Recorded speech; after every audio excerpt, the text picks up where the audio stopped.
The Other World, a Private Discourse. Every man says, "I will certainly do it one day, when I am ready." In uttering these words, he does not realize his fatal error. He believes that it is he who decides when he will be ready. He thinks that he is in control. If this were true, then he would have been ready eons ago. Rare is the man who becomes ready, for the mind does not allow him to do so. The mind is never ready. The mind has already reached its steady state. It is where it longs to be. Why would a king voluntarily surrender his throne? In order to camouflage itself, in order to allow the human to believe that he is in control, the mind will say to this human, "You really should take the plunge. You really must reach new heights. You really need to get over this chapter in your life. You cannot live this way any longer. You must become ready, and you must do it now." This is the mind's way of giving his fish some extra line, as it allows him to roam within invisible boundaries. He feels that his life is under his control. For if the mind jerked the hook in his mouth, the human would become desperate to free himself. But a line that is invisible and a hook that is imperceptible keeps the fish trapped forever, while feeling that he is not. This human walks between two worlds, as all humans do. The world in which he lives is saturated with anxieties. The world which he peers into contains freedom. The world in which he lives is teeming with turmoil. The world which he peers into contains peace. The world in which he lives is awash with confusion. The world which he peers into contains wisdom. Why does man allow himself to be enslaved by the mind? There are two reasons. Because he believes that he is in control of his mind instead of the reverse, and because he is under the all-encompassing illusion that he has time. In fact, if there was one single thing that stands between man and his freedom, it is the belief that he has time. A man who is on his deathbed is as ready as any human that has ever lived. The only difference between the human on his deathbed and all other humans is that he has come to the undeniable realization that the rumors were true, that every human being indeed ends up on a deathbed.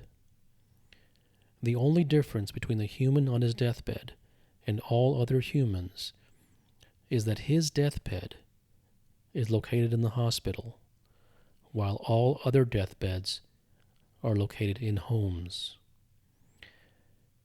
Can you show me a single human being in this world who is not terminal? If there is instant enlightenment, it is coming to this one realization within the deepest compartments of one's soul. Before the master became a master, he was found walking down a dirt path. A young man called out to him, and this was the conversation that took place. The future master is M. The future student is S. Student: "Where do you go, sir?" Master: "Today is a new day for me, young man. Today I have seen what it has taken me far too long to see." Student: "What have you seen?" Master: "That my entire life has been false. It has been one lie stacked upon another. Student, why do you say this? Master, you will not understand, my young friend, for yours is a stage of life in which all things seems bright. Student, please, sir, I wish to know. Master, my life has not been my own. It has belonged to the mind. The mind has leased small fragments of it to me. It is this that I have realized.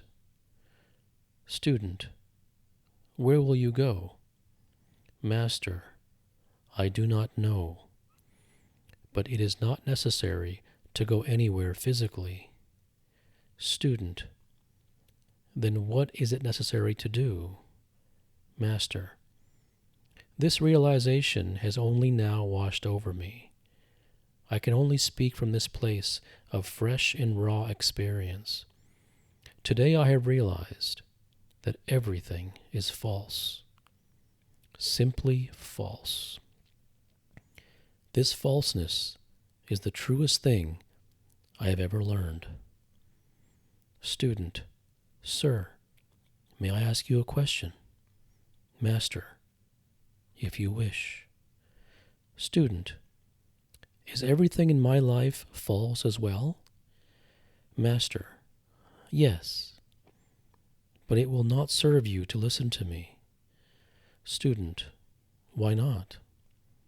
Master, because you must see it for yourself, and it is only once the power of having seen has invested within you that your internal way of being will change course, and it is only in this way that a strange and indescribable desperation will arise within you. Student, where will you go, sir? Master, I will go to the other world.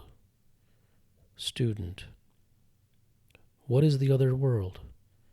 Master, it is the world which I have forever longed for, but never became quite ready to walk towards. Now I am ready. My stride proves this to me. Student, what does this other world contain? Master, all of the things that have forever been just beyond my reach. Student, will you take me with you? Master, not today, but I will await you there, where you and I will one day meet again. Student, how do you know, sir? Master, because the fire within you is great. Namaste. For those who wish to apply for the private discourses, they may do so at www.kapilguptamd.com.